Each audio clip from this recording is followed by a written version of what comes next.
দিব্যশ্রী চ্যানেলে আপনাদের সকলকে স্বাগত। এই আষাঢ় মাসের উদ্বোধন পত্রিকা থেকে পাঠ। পর্বের নাম অথ জগন্নাথ কথা, লেখক স্বামী তত্ত্বসারানন্দ। ওম নীলাচল নিবাসায় নিত্যায় পরমাত্মনে বলভদ্র সুভদ্রাভ্যাং জগন্নাথায় তে নমঃ। কিংবদন্তি অনুসারে এ অনেক কালের কথা। মালব্য দেশের অবন্তী নগরীর বিষ্ণু উপাসক রাজা ইন্দ্রদুম্ন দৈববাণী শুনেছিলেন। স্বয়ং বিষ্ণু নীল মাধব রূপে এই মর্ত্যধামেই কোথাও গুপ্তভাবে অবস্থান করছেন। তিনি রাজার পূজা পেতে আগ্রহী। বৃহত্তর জনসাধারণের স্বার্থে তাকে খুঁজে বের করে তার সেবা পূজার প্রবর্তন করতে হবে। রাজার আদেশ পালন করতে নীলমাধবের সন্ধানে ব্রাহ্মণদের অভিযান শুরু হয়েছিল রাজ্যের চতুর্দিকে। কিন্তু লোকালয়ে, অরণ্যে, দেবালয়ে, ধনির প্রাসাদে, শস্যক্ষেত্রে, পর্বত গুহায়, সমুদ্র সৈকতে কোথাও নীলমাধবকে খুঁজে পাওয়া যায়নি। একমাত্র রাজপুরোহিত বিদ্যাপতি ছাড়া বাকি সকল ব্রাহ্মণ ব্যর্থ মনোরথ হয়ে মাথা নিচু করে ফিরে এসেছিলেন রাজপ্রাসাদে। কিন্তু বিদ্যাপতি পথভ্রষ্ট হওয়ায় ঘটনাক্রমে নীলগিরি পর্বতের অরণ্যে সবরপতি বিশ্বাবসুর কুটিরে এসে আতিথ্য গ্রহণ করেন। বিশ্বাবসুর একমাত্র কন্যা ললিতার সঙ্গে তার শুভ পরিণয় সম্পন্ন হলে নববধূ সবরপল্লীতেই সুখে কালযাপন করতে থাকেন। ক্রমে বিদ্যাপতি জানতে পারলেন তার অভীষ্ট নীলমাধব এই সবর বংশেরই বহুকাল ধরে পূজিত ইষ্টদেবতা এবং প্রতিদিন গভীর রাতে সবরাজ বিশ্বাবসু অরণ্যে লুক্কায়িত নীলমাধবের রহস্য পুজো করতে যান। নববধূ ললিতার মাধ্যমে বিদ্যাপতি নীলমাধবকে দর্শনের জন্য সবররাজের কাছে প্রার্থনা জানান। প্রস্তাব শুনে প্রথমে ক্রোধে উন্মত্ত হয়ে উঠলেও কন্যার খাতিরে তাকে রাজি হতেই হলো, কিন্তু একটি শর্তে।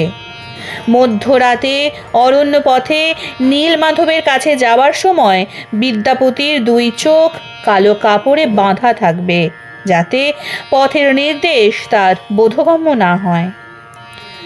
সবর রাজের পায়ের শব্দ শুনে তাকে পথ অনুমান করে চলতে হবে। বিদ্যাপতি শর্ত মেনে চোখ বাঁধা অবস্থাতেই অরণ্য পথে সবররাজকে অনুসরণ করতে লাগলেন। অবশ্য তিনি স্ত্রীর সহায়তায় সকলের অলক্ষ্যে গোপনে একটি কাজ করেছিলেন। কোমরে বেঁধে নিয়েছিলেন ছিদ্রযুক্ত এক সর্ষের পুঁটুলি, যাতে চলার পথে সর্ষের বীজ পড়তে পড়তে যায় এবং কিছুদিন পরে সর্ষে অঙ্কুরিত হয়ে পথ নির্দেশিকা রচনা করতে পারে। যথাসময়ে বিদ্যাপতি চোখের বন্ধন মুক্ত হয়ে নীলকান্তমণির মতো উজ্জ্বল চতুর্বাহু বিষ্ণুমূর্তি নীলমাধবের দর্শন পেলেন। আরও দেখলেন নীলমাধবের সামনে সুউচ্চ এক বৃক্ষ থেকে এক ঘুমন্ত কাক নিকটের এক কুণ্ডের ওপর পতিত হয়ে সঙ্গে সঙ্গে সারূপ্য মুক্তি লাভ করে বৈকুণ্ঠলোকে গমন করল।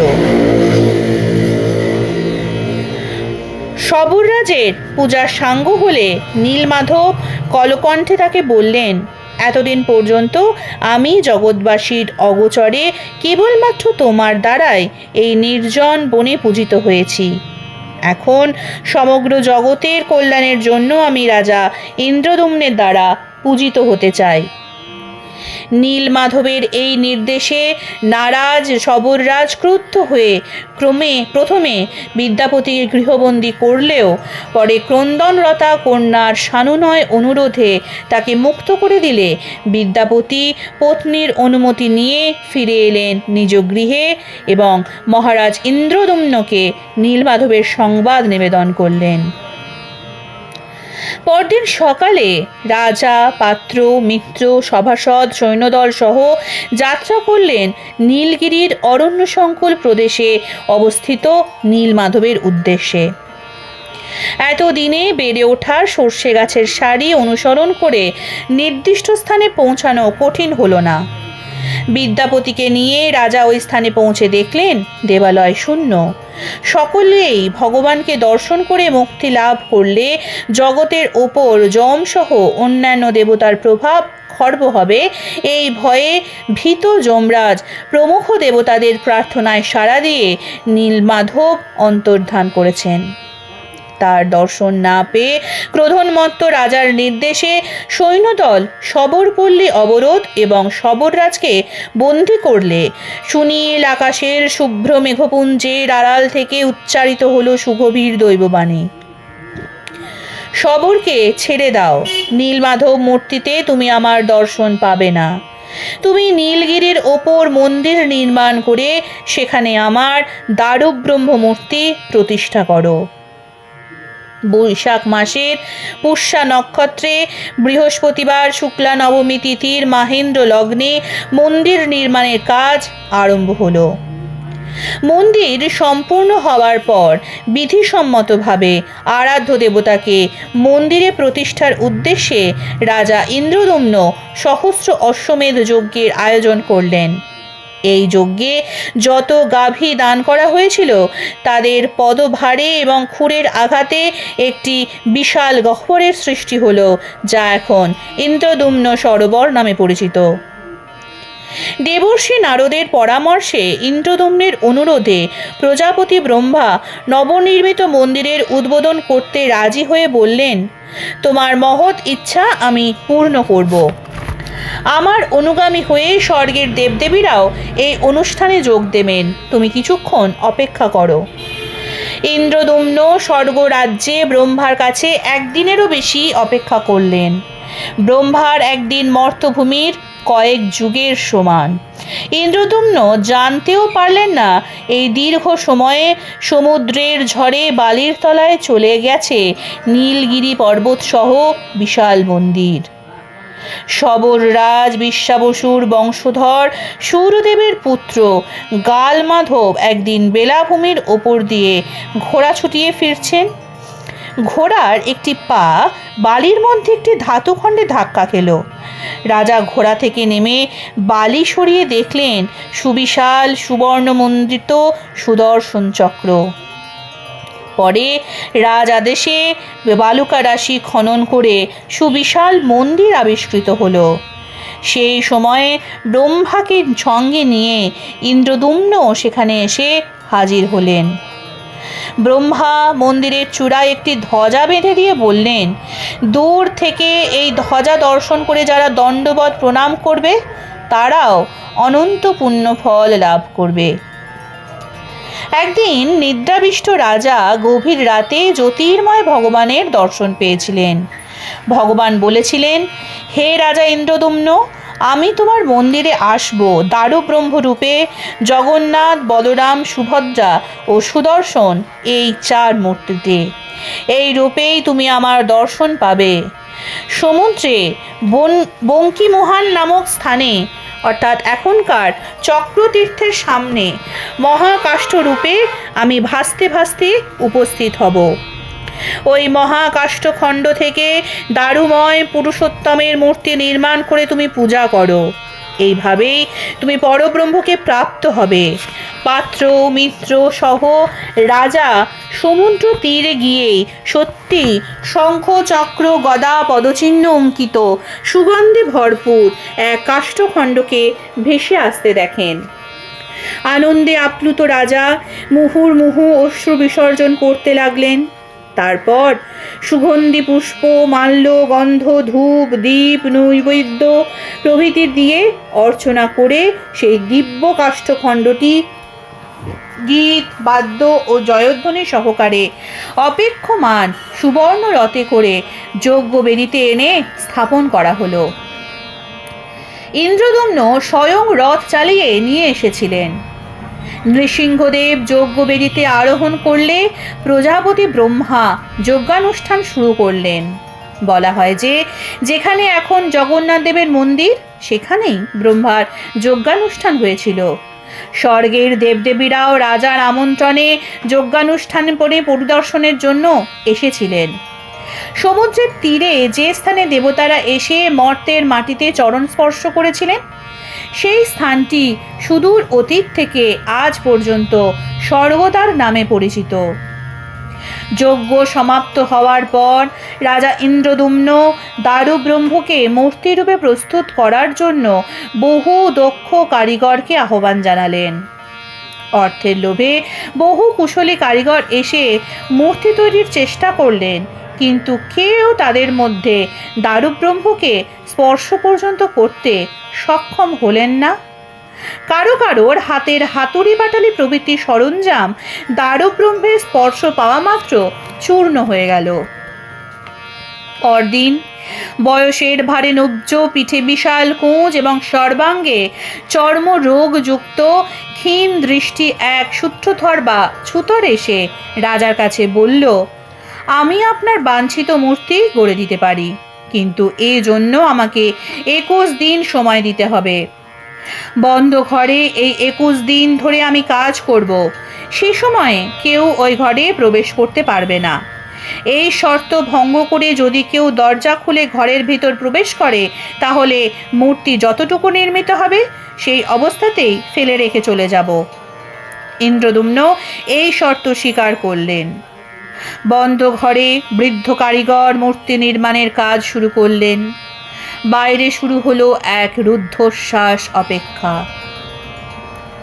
15 দিন পর উদ্বিগ্ন রানী গুন্ডিচা রাজাকে বললেন, মুমূর্ষু বৃদ্ধ কারিগর বুঝি বন্ধ ঘরে ওই প্রাণত্যাগী করেছেন, সুতরাং রাজার উচিত দরজা উন্মুক্ত করে ঘরের মধ্যে প্রবেশ করে খবর নেওয়া। প্রথমে রাজি না হলেও অনেক অনুরোধ উপরোধের পর রাজা দরজা ভেঙে ঘরে প্রবেশ করে দেখলেন 3টি বিচিত্র দর্শন মূর্তি অসমাপ্ত হয়ে রয়েছে। শর্তভঙ্গের কারণে এই অসমাপ্ত মূর্তি রাজাকে গ্রহণ করতে হবে। বৃদ্ধ সূত্রধর সেখানে অনুপস্থিত। সকলে মর্মে মর্মে অনুভব করলেন স্বয়ং জগন্নাথই বৃদ্ধ সূত্রধরের ছদ্মবেশে মূর্তি তৈরি করতে এসেছিলেন। রাজা দেখলেন সিংহাসনের ওপর স্থিত দারুব্রহ্ম, জগন্নাথ, বলভদ্র ও সুভদ্রা, 3 বিগ্রহের হাত পা তখনও তৈরি হয়নি। রাত্রে জগন্নাথ স্বয়ং স্বপ্নে রাজাকে দেখা দিয়ে বললেন, বৎস, শর্ত ভঙ্গ করার কারণে অনুশোচনা করো না, কারণ যে ঘটনাটি ঘটেছে তা আমার ইচ্ছাতেই, আমার দৈবী মায়ার প্রভাবেই হয়েছে। আমি এই শ্রীক্ষেত্রে এই দারুব্রহ্মরূপেই যুগে যুগে বিরাজিত থাকব এবং প্রাকৃত হস্তাপদদিরোহিত হয়েও আমার অপ্রাকৃত হস্তাপদাদির দ্বারা ভক্তের সেবা ও ভক্তির অর্ঘ্য গ্রহণ করব। যে সবররাজ বিশ্বাবসু আমায় নীল মাধব রূপে সেবা করত, তার বংশধরগণ আমার প্রিয় সেবক রূপে পরিচিত হবে।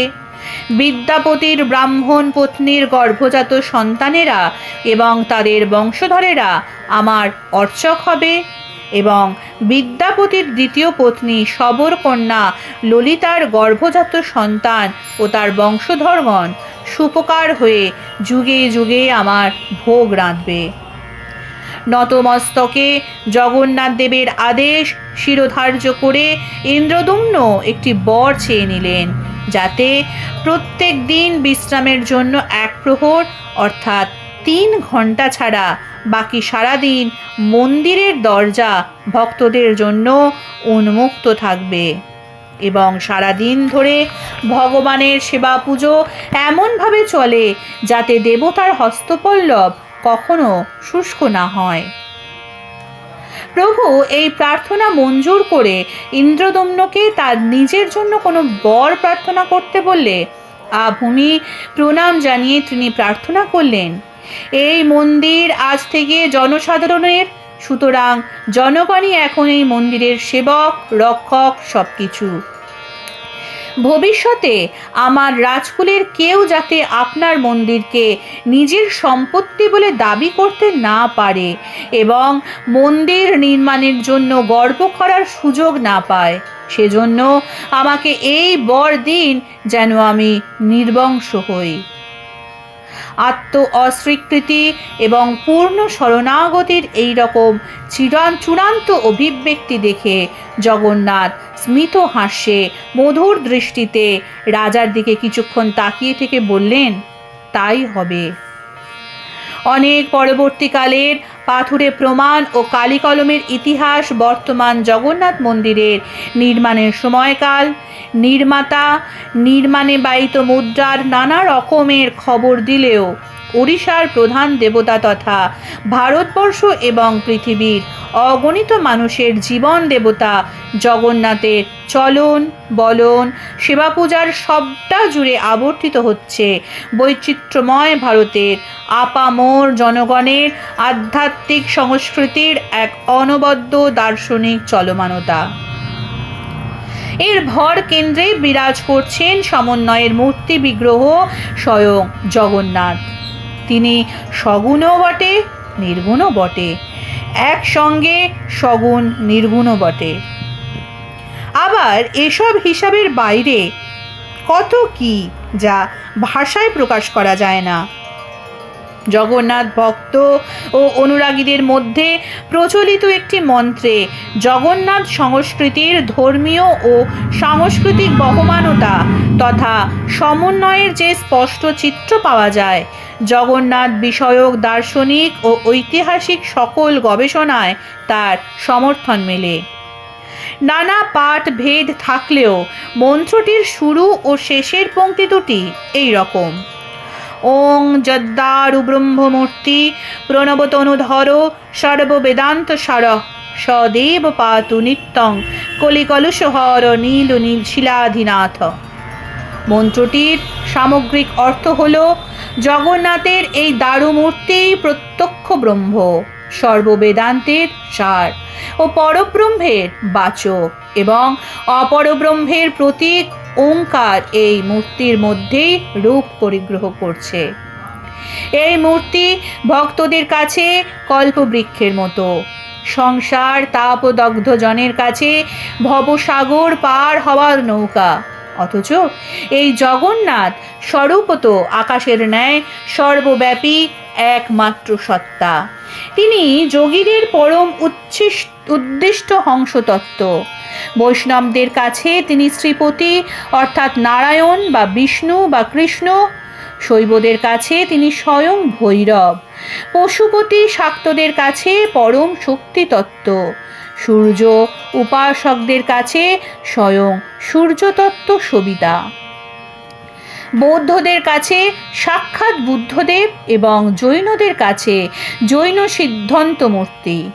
শেষে এই প্রার্থনা করা হচ্ছে, কলিকলুষহর এই নীলাচলাধিপতি জগন্নাথ আমাদের নিত্য রক্ষা করুন। বর্তমান সময়ে যখন অনেকের কাছে ঈশ্বরকে না মানা, অতীন্দ্রিয়তায় অবিশ্বাস এবং নিজেকে অবিশ্বাসী বলে পরিচয় দিয়ে গর্ববোধ করা একটা ফ্যাশন হয়ে দাঁড়িয়েছে, তখনও দেখা যাচ্ছে দলে দলে মানুষ নীলাচলে এসে জগন্নাথকে দর্শন করার জন্য আকুল, জগন্নাথের রথের রশি একবার অন্তত স্পর্শ করার জন্য উন্মত্ত। প্রশ্ন উঠতে পারে, কেন এমন হয়? এ কি কেবল পুরীর সমুদ্র সৈকতের হাতছানি, না পুরুষোত্তমের অনুপম মন্দিরের স্থাপত্যের আকর্ষণ, নাকি পুরাণ ইতিহাসে মহিমময় ভঙ্গিতে বর্ণিত বিষয়ের বস্তুগত সত্যতা পরখ করে দেখার নিছক কৌতূহল? জগন্নাথ মন্দিরে দর্শনার্থীদের ভিড় সব সময় লেগেই থাকে। মন্দিরে ঢুকেই মানুষের বিরক্তিকর ঠেলাঠেলি, পাণ্ডাদের চিৎকার, খোলকর্তার সমহিত কীর্তনের মধ্যে দর্শনার্থী অচিরেই নিজের জীব সত্তা হারিয়ে ফেলে। মনকে একাগ্র করার আদর্শ প্রতিকূল পরিবেশ সব সময় সেখানে তৈরি। কিন্তু এক অতি আশ্চর্য সত্য যে এই প্রবল প্রতিকূল পরিবেশের মধ্যেই জগন্নাথের দিব্য উপস্থিতি রীতিমতো অনুভব করা যায়। এরকম এক প্রাণবন্ত জীবনদায়ী সত্তার মধ্যে তন্ময় হয়ে ভাবে বুঁদ হয়ে থাকা যায়।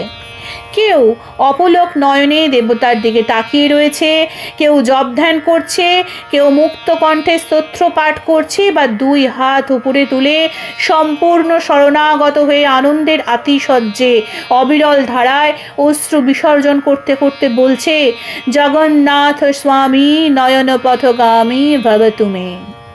এসব দেখে শুনে কঠোর বাস্তববাদীদের মনে একটা শিহরণ জাগে, একটা অতীন্দ্রিয় অজানা আনন্দের স্পর্শ তারাও অনুভব করে। অপার রহস্যে আবৃত জগন্নাথের মহিমাকে হয়তো খানিক অনুভব করা চলে, কিন্তু কোনো প্রশ্ন করা চলে না। কারণ প্রশ্ন করলেও তারা কোনো সর্বজনসম্মত সন্তোষজনক উত্তর পাওয়া যাবে না। যুগে যুগে আচার্য শঙ্কর থেকে শুরু করে আচার্য রামানুজ, নানক, কবির, চৈতন্য প্রমুখ অগণিত মহামানব জগন্নাথের এই মহামহিমান্বিত রূপ দর্শন করে ধন্য হয়েছেন, যা ইন্দ্রিয়াতীত সূক্ষ্ম যোগজ দৃষ্টির গ্রাহ্য। এখনও কোনো কোনো ভাগ্যবান এই দারুমূর্তি চক্র নয়নার এহেন মহিমান্বিত স্বরূপের ছিটেফোঁটা আস্বাদ পেয়ে নিজেদের ধন্য কৃতকৃতার্থ বলে মনে করে। কিন্তু এই শ্রীক্ষেত্রে এসে জগন্নাথ চেতনা সমন্বিত অনুভূতির কিঞ্চিত স্ফুরণ যতক্ষণ না আমাদের জীবনে হচ্ছে, ততক্ষণ সংসার জ্বালার করাল প্রকোপ থেকে যে আমাদের নিস্তার নেই, একথাটি ধ্রুব সত্য। ততক্ষণ কষ্ট করে পুরীতে আসা নিছকই বিড়ম্বনা মাত্র। তাই নীলাচলাপতির রাতুল চরণে এই প্রার্থনা সর্বদা করতে হয়, হে সুরবতী, তুমি সত্বর আমার কাছ থেকে এই অসার সংসার দূর করো। হে যদুপতি, তুমি এই অকুল ভবসাগরের পারে আমায় নিয়ে চলো। আহা, দিন দুঃখীর কি শাশ্বত মোক্ষধামই না এখানে এই জগন্নাথের মধ্যে রচিত হয়েছে, যার লীলা বেদ উপনিষদ আদিতে কীর্তিত, যিনি নীলাদ্রি শিখরে প্রসাদের মতো ভগিনী সুভদ্রাকে মধ্যভাগে স্থাপন করে অগ্রজ বলভদ্রের সঙ্গে বাস করে সকল দেবতাকে সেবার সুযোগ করে দিচ্ছেন, যিনি শ্রীরাধার প্রেম ও রসে বিভোর মগ্ন এবং লক্ষ্মী ও সরস্বতীর আনন্দ নিধান, যার শ্রীচরণ কমল লক্ষ্মী, শিব, ইন্দ্র ও গণেশের দ্বারা সদা পূজিত, সেই জগন্নাথ আমার দৃষ্টিগোচর হন। হে প্রভু জগন্নাথ, তোমার দৃষ্টি হৃদয়ে লাগে, দাঁড়াও আমার আঁখি রাগে। আজকের পাঠ এই পর্যন্তই। পরবর্তী পাঠ আসবে আগামীকাল। নমস্কার, সঙ্গে থাকুন, সুস্থ থাকুন, ভালো থাকুন। জয় ঠাকুর, জয় মা, জয় স্বামীজি, জয় জগন্নাথ।